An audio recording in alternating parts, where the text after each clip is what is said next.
Mä haluan vähän jakaa teille mun swingin muutosprosessia, mikä mulla on käynnissä. Mulla on iso tavoite pelaa niinku huipulla, mutta mä oon aina tiennyt, että mun tekniikka oikeastaan tai mun pallon lyöminen ei ole riittänyt sille tasolle, että mä voisin siellä pelaa, missä mä haluaisin.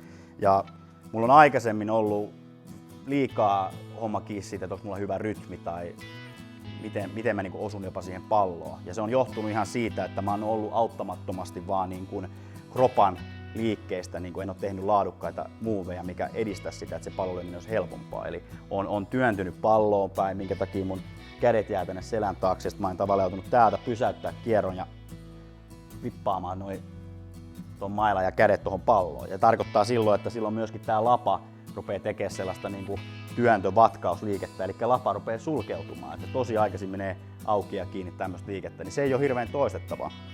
Mutta Matin kanssa meillä on iso prosessi ollut tästä, miten niin kehon anatomia, miten mä saisin enemmän irti vartalosta, niin nyt ollaan menty tavoitteena se, että se olisi oikeasti, mä haluaisin lyödä vapaasti palloa. Mä haluaisin lyödä niin lujaa kuin mä ikinä voin ilman, että se pallo lähtee vinoon.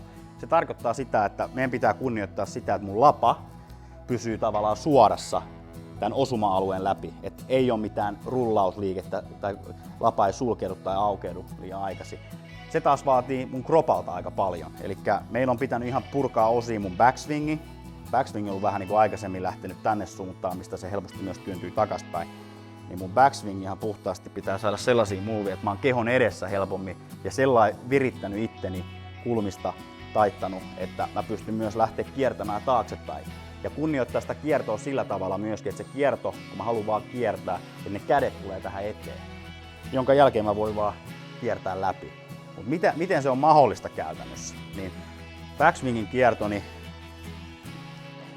mä yksinkertaisesti haluan tehdä tämmöistä left lateral bendia täällä, kun mä aikaisemmin kiertänyt poispäin, eli mä kunnioitan mun selkärangan kulmia kiertämällä ja taittamalla tähän suuntaan.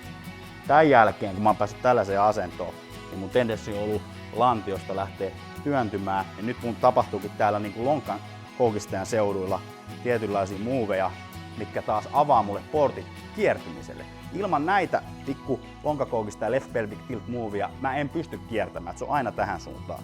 Ja pelkästään toi pikku lonkakoukista ja move tuo nämä kädet tähän eteen, jonka jälkeen mä voin oikeasti vaan kiertää.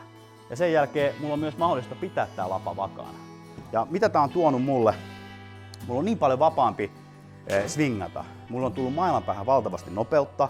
Ja sitten on myöskin se, että mä pystyn pelaamaan eri lyöntejä miten vaan, koska mun suunta on niin paljon vakiompi siihen palloon.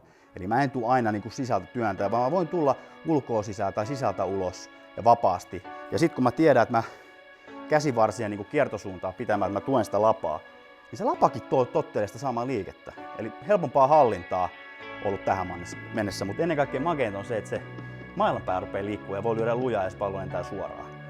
Mutta tää on se suunta, mihin mä oon menossa. Ja mun pitää vaan kasvattaa nämä liikkeet, että mä oon vielä lapsen kengissä, mutta ainakin kirkas on swing-ajatus ja tästä se on hyvä lähteä eteenpäin. Mutta mä kerron vielä myöhemmin lisää oivalluksia.